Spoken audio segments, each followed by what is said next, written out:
Woohoo! Welcome to Module 3! Trusting yourself. That's what Module 3 is. Oh my goodness. This is the last module in Phase 1, which has been all about self-love. And I want you to know, of course, self-love does not stop here. Self-love is going to be integrated throughout Phase 2 and Phase 3. Like, it's something that you just get to expound upon more and more. Like, everything feeds into self-love. And so this is just the starting place for where you begin to cultivate more love within yourself. So, I hope you've been putting everything from Module 1 and 2 into practice. I hope you've done the workbooks. If not, feel free, go back, revisit those, and take the time to do them. But I am very excited that you're here. I'm very excited to be talking about trusting yourself, because in the mental BLT, belief, love, and trust, it's one of the big ones. And honestly, when we trust ourselves, it allows us to want to pursue more. It allows us to believe in more things being possible. It allows us to be more apt to be the person we want to be and live the life we want to live and truly, really beat the bad, because we trust ourselves, and the bad really robs us of that because it has taken such a hold that we feel like we can't trust ourselves anymore. And I want you to know, as somebody who has been to the darkest pits of almost ending her life and trying, right? I look back at those moments where I literally laid in the middle of the street in the middle of the night, wearing all black, hoping and waiting for a car to turn a corner and hit me and run me over, okay?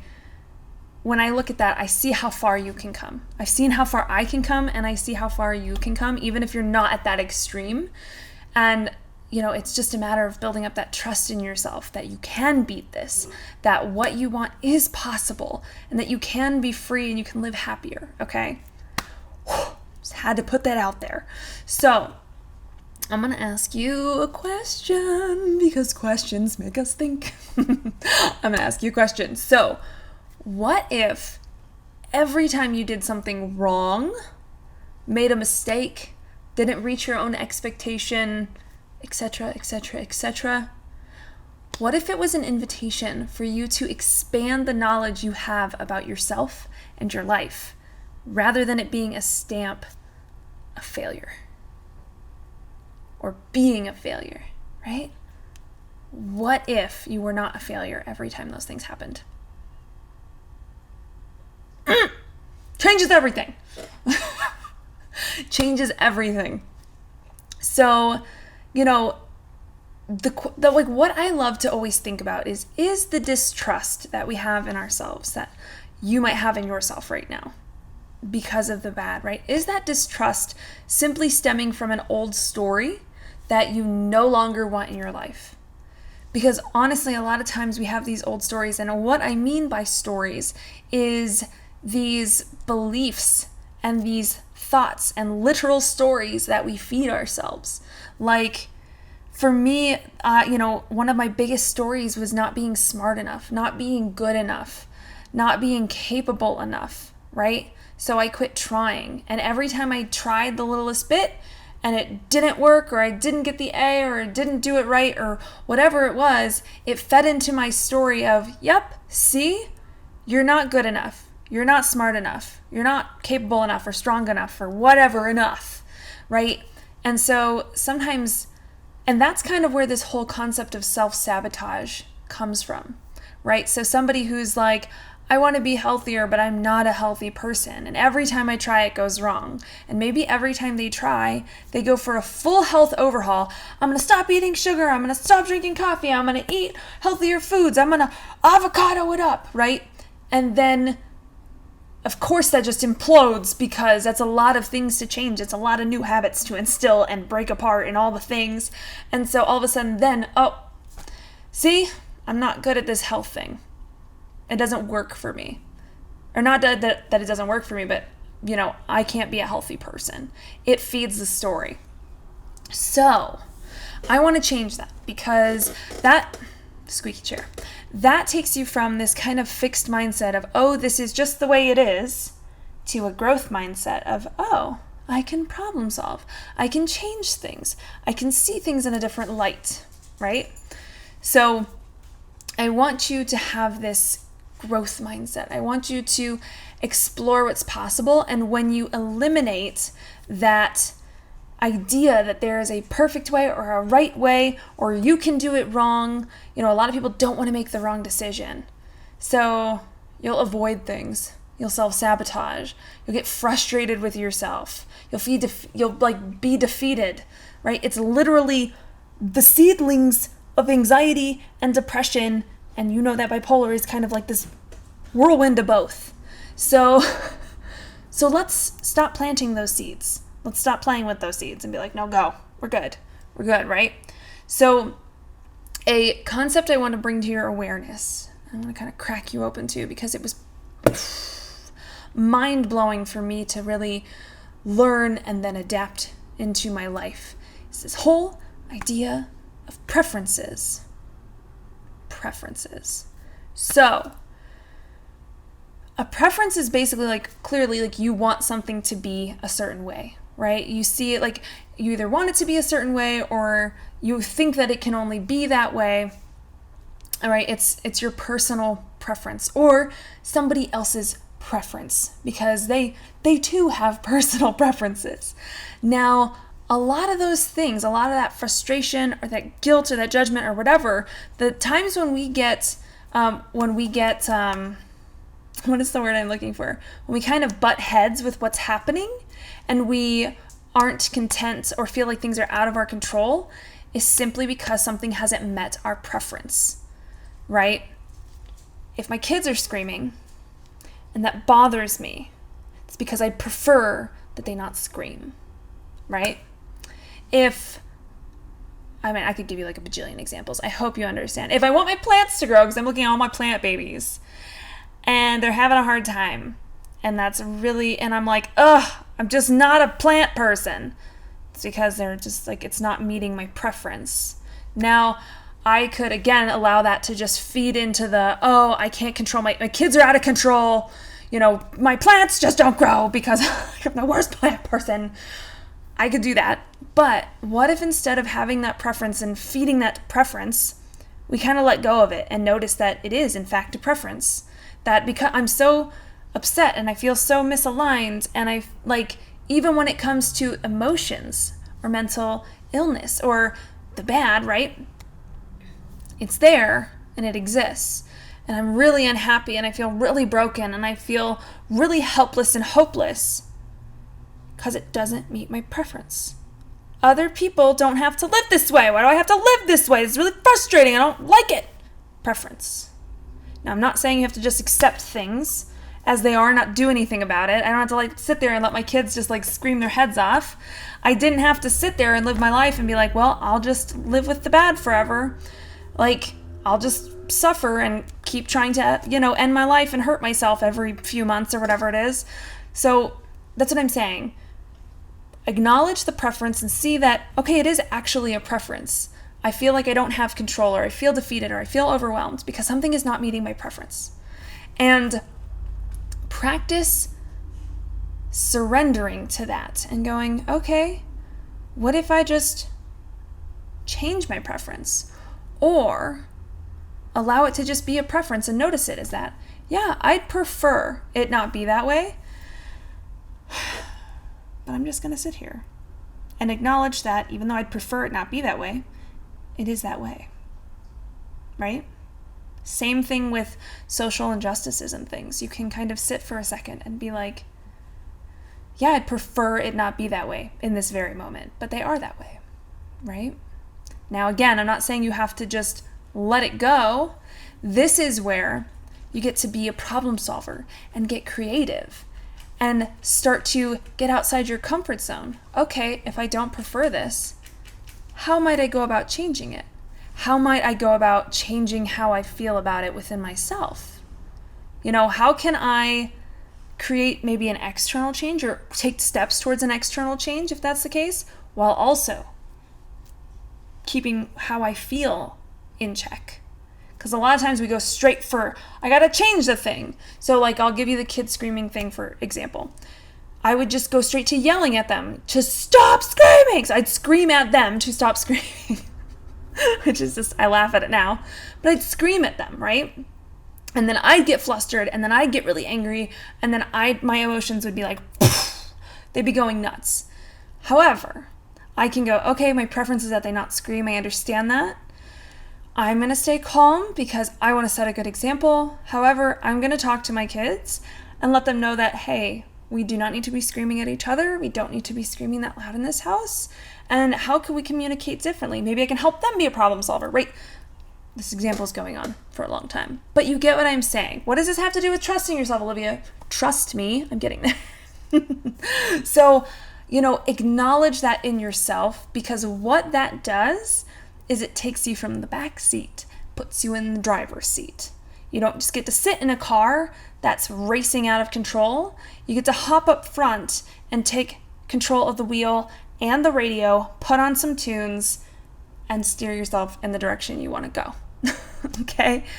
And that is what happens because you don't get in the front seat of a car unless you trust yourself or you practice trusting yourself, right? It's literally like the analogy of like growing up as a kid. Like when you're younger, it's like, okay, I don't trust myself yet to like be driving a car, so I sit in the back, okay? But at some point, I'd start practicing sitting up front. I start practicing taking the wheel and learning the signs and navigating the roads, right? And I do it little by little. And then at some point, I just cruise. I don't have to think about it that much because I just trust myself. I know how to drive a car, duh, right? I feel like I've done a lot of car analogies in this program. It works. So that's kind of where you come from, okay?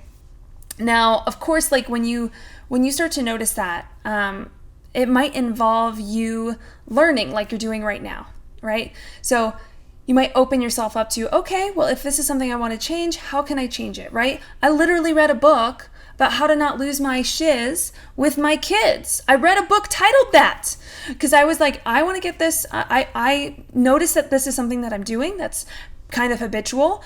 I want to kind of learn how to be more in control of that. I want to be able to take steps. Maybe I don't quite know that yet. That's okay. So I'm going to go learn. And when I talk about learning, because we all do it, we all go and search for the answer or search for the help or whatever that is. And that's great. That's a form of support. It's how we take care of ourselves, right? It's a beautiful, beautiful thing to educate yourself and be open. Hiccups every module.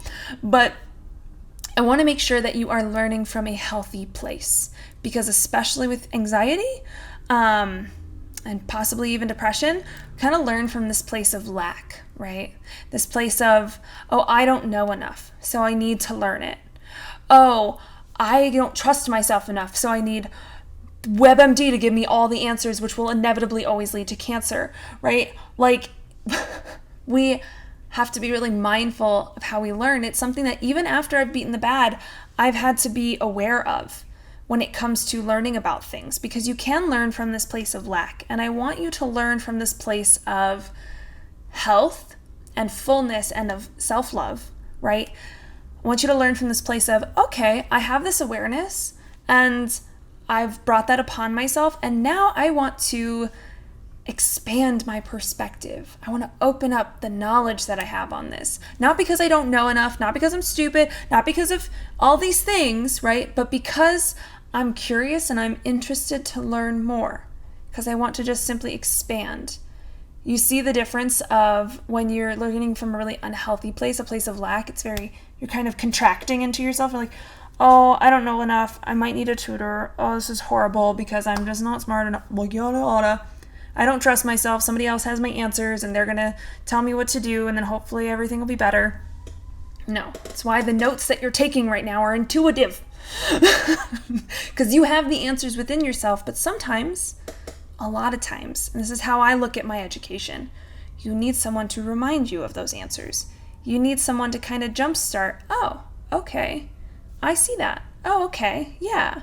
So, for example, the whole like WebMD thing, because if you have like anxiety around health issues, you might be like, I literally have a lump in my arm right now, you guys. I don't know what's going on. I don't know. It's there. But I could, go on Google and be like, oh my gosh, what is this? Somebody else has to have the answers. Like, I'm freaking out, like it's insane. Deep breath, and then search. Okay, like what are some of the symptoms that are coming up?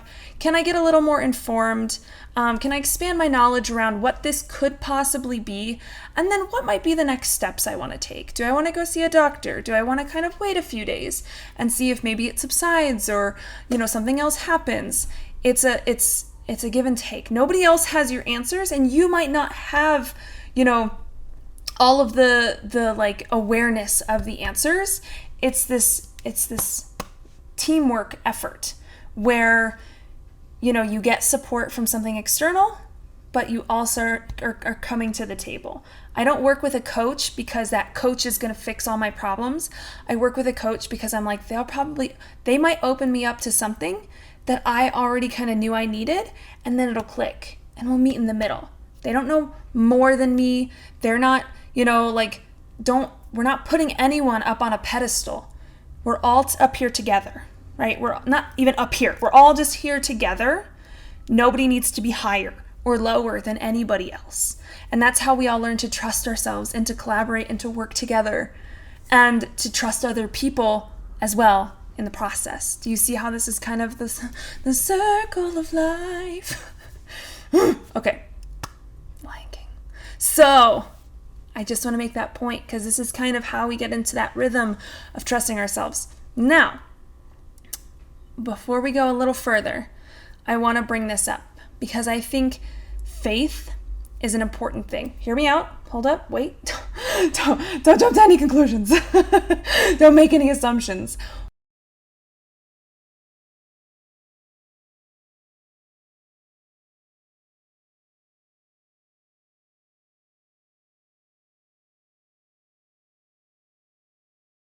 When I talk about faith, this is something I have seen over the years of teaching students and coaching and all that beautiful stuff. I've seen so many people beat the bad and come to better mental health through different faiths and different beliefs and different backgrounds, and that's what's so amazing. I love the diversity. It's beautiful. So I am never going to tell you what to believe in, ever, like as far as where to put your faith. But I think it's important and it's valuable to put your faith in something because it just kind of helps aid you in this journey to trusting yourself.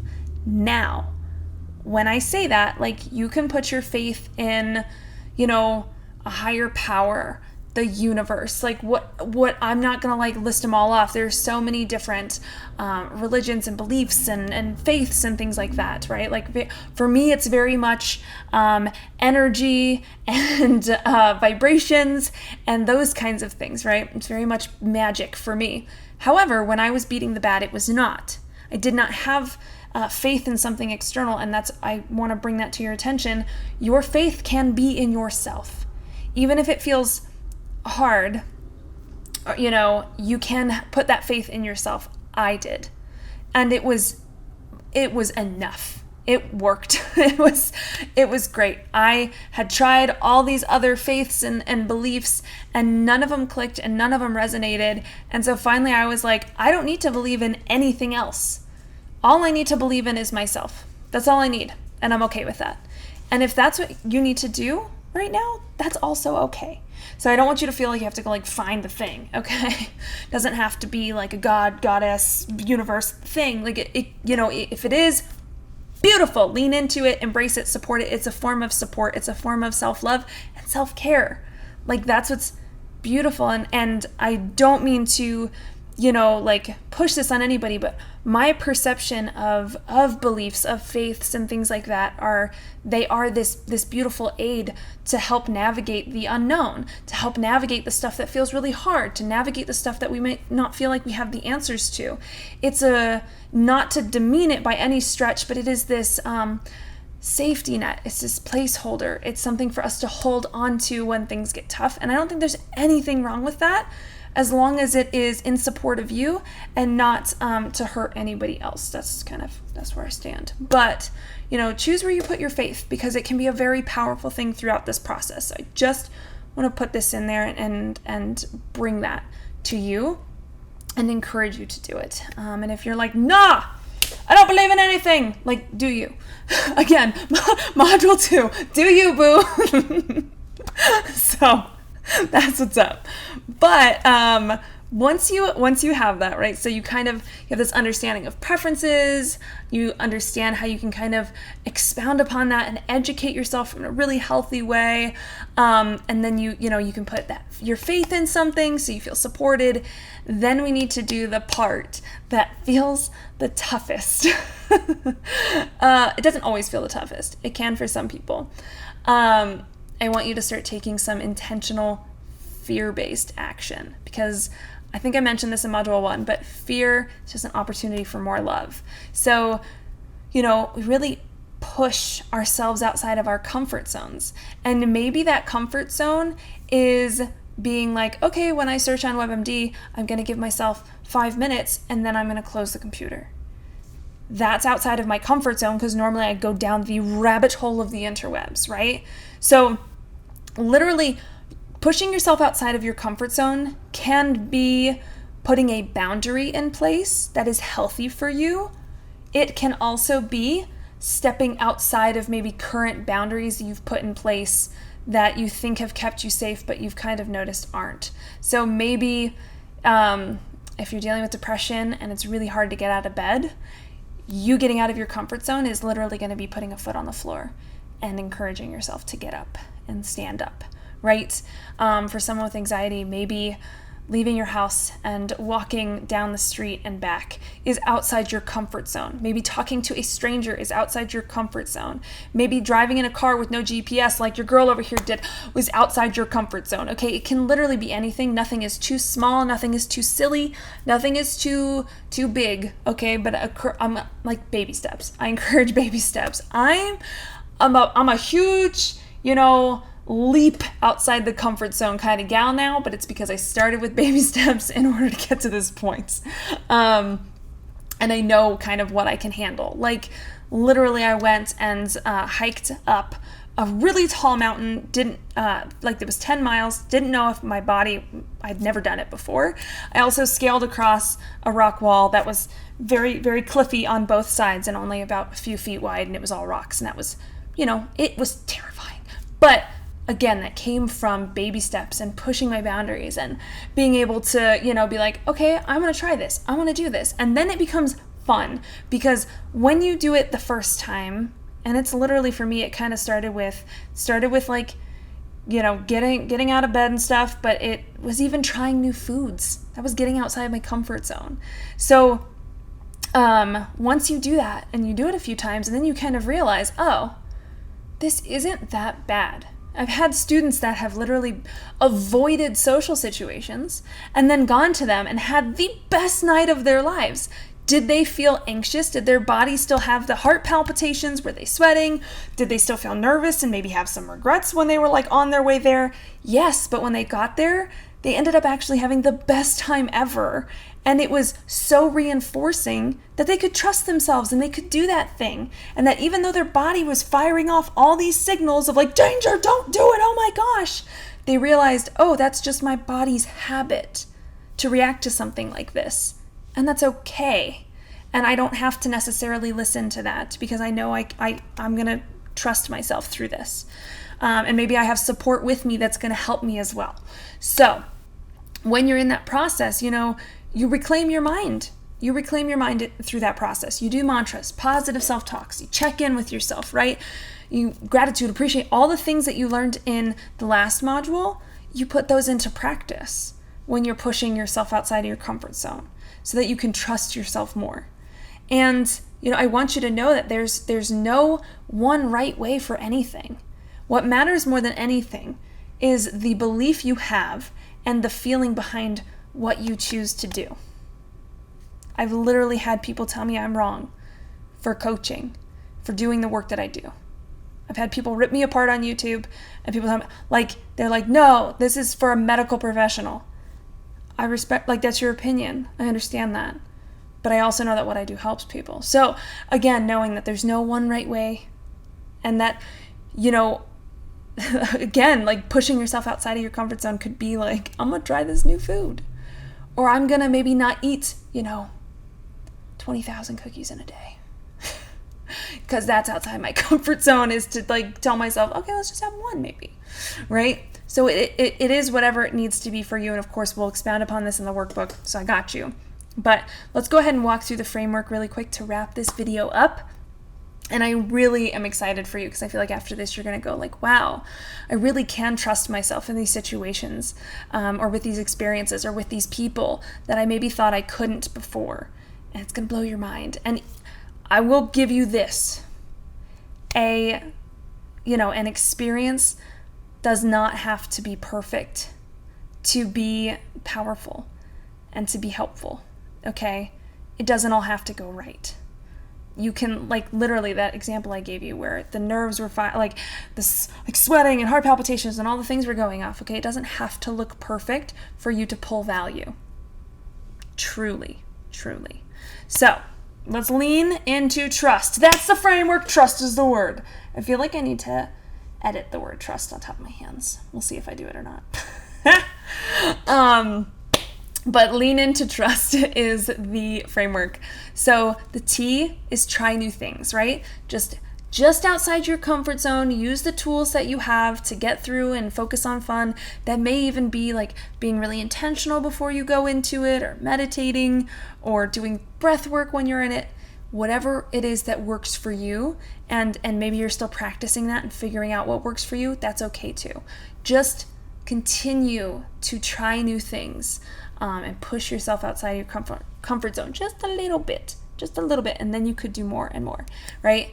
R is relationship exploration. So I say this because I think, with people, it's a massive thing. So like meeting, talking to, listening to new people, hear their perspectives, hear their stories, talk to them, like explore that. What is that like? Maybe, what's outside your comfort zone is to just listen. Maybe it's to speak up and say something.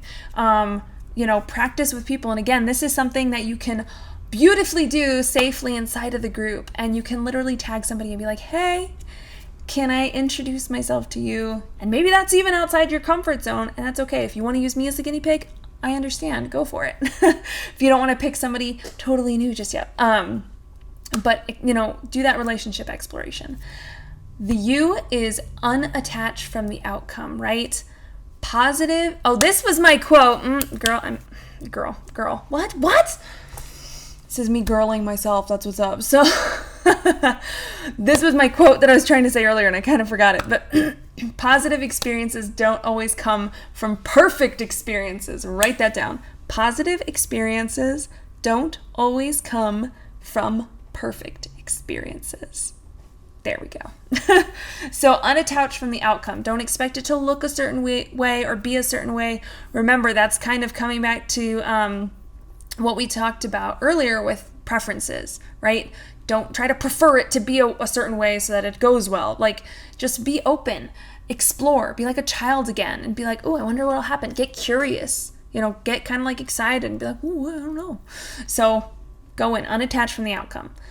The S is self-educate, right? Do it in moderation, be resourceful, come from a healthy place. And then the last T is trust in your capabilities. You have the tools. It's just a matter of repetition. You just have to keep practicing, okay? And eventually, I promise you, it will not feel like work, okay? And you'll understand how to help yourself move through these experiences. Just really, and after you get through it, affirm it to yourself. Be like, I'm so proud of myself. Gratitude nugget, or appreciation. I'm so proud of myself for trusting myself and helping myself move through that. Reaffirm it to yourself so that it becomes second nature of like, yes, I trust myself. Yes, that can be the mantra. I am proud that I trust myself. I am grateful that I trust myself, right? I trust myself. That could be a mantra in its own. So try new things, relationship exploration, unattached from the outcome, self-educate, trust in your capabilities, all that good stuff. Lean into trust. All right, that is it for Module 3. That is it for Phase 1, self-love. Oh, you did it. I'm so excited. What's going to unlock, before you go, the next thing is going to unlock, but make sure you do the workbook. Make sure you do the journal questions, put the things into practice, okay? Learning's one, implementation is another. Please go do it. The next thing it is going to unlock is just going to be a little form for you to fill out. Nothing big. I just want to check in with you. You get to reflect a bit and see kind of all the amazing things that you've pulled from this module, how much you've grown just in this, or not module, phase, how much you've grown in this phase one, all about self-love. And it's just a great tool for you to be able to just affirm to yourself, like, yeah, I'm doing it. So once you finish that, then phase 2 is going to unlock, which is all about self-control. And then we'll start diving in to self-control, which is a game changer. I mean, it's all game changing, but like that one's massively a game changer. So now that you love yourself enough to like be ready to like, yeah, now I'm going to have that self-control. Whoa, we're going to be flying. It's going to be great. All right, if you have any questions, as always, reach out in the Facebook group. If you have wins, reach out in the Facebook group. Like, we have this community, chat with us, check in. It's all good stuff. All right, thank you so much for watching this. I was about to do my podcast outro, my vlog outro. Wow, hello. I love you. You're doing amazing. I'm proud of you. You've got this. Keep up the amazing work. Drink your water. And I'll see you in phase 2.